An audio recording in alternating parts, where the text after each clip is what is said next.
আসসালামু আলাইকুম। সবাইকে আমন্ত্রণ এনবিএস আন্তর্জাতিক সংবাদে। শুরুতে NBS24.org শিরোনাম।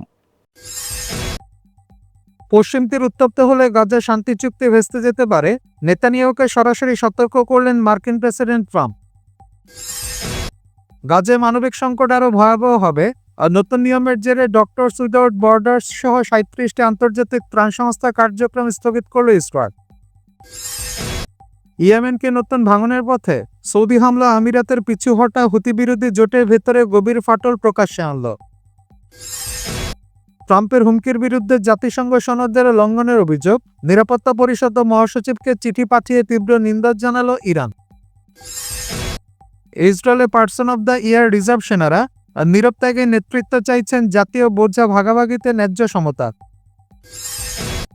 পুতিনের বাসভবনে হামলার খবর বিশ্বাস করছে না ইউরোপীয় ইউনিয়নের মতো এটি ভিত্তিহীন বিভ্রান্তি এবং শান্তির পথে বাধা।